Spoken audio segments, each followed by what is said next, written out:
নমস্কার, আপনাদের সকলকে স্বাগত জানাই চ্যানেল রূপা মুখার্জিতে। আপনি কি রুদ্রাক্ষ ধারণ করেছেন বা করার কথা ভাবছেন?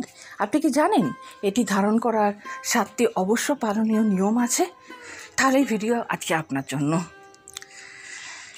আপনি যদি রুদ্রাক্ষ পরেন এবং এর উপকারিতা অনুভব না করতে পারেন, তবে তার কারণ হতে পারে যে আপনি সঠিক অনুসরণ করছেন না। রুদ্রাক্ষ পরার জন্য 7টি গুরুত্বপূর্ণ নিয়ম রয়েছে।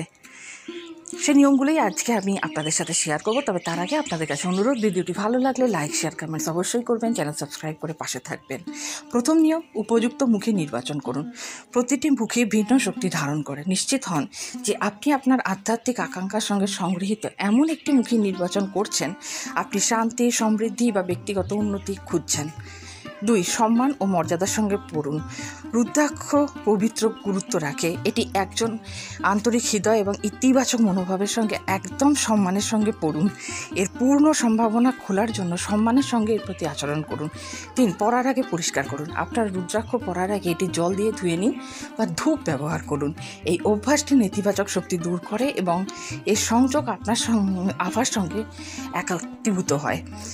3. আপনার রুদ্রাক্ষ অন্যদের সাথে শেয়ার করবেন না। সেরা হলো অন্যদের থেকে আপনার রুদ্রাক্ষ ধার না দেওয়া বা অন্যদের কাছ থেকে নিয়ে না পড়া।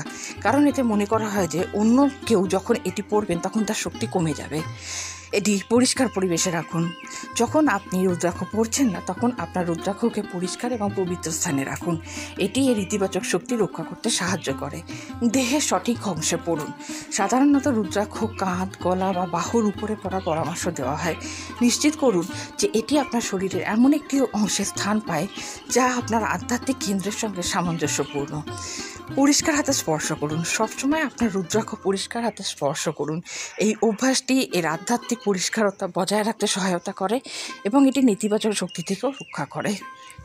শেষে একটি কথা বলবো যে এই তথ্য সাধারণ ব্যবহারের জন্য এবং এটি পেশাদার জ্যোতিষী মতামতের বিকল্প নয়। কেমন লাগলো আজকের ভিডিওতে জানাতে ভুলবেন না। আজকে এই পর্যন্তই। ধন্যবাদ, নমস্কার।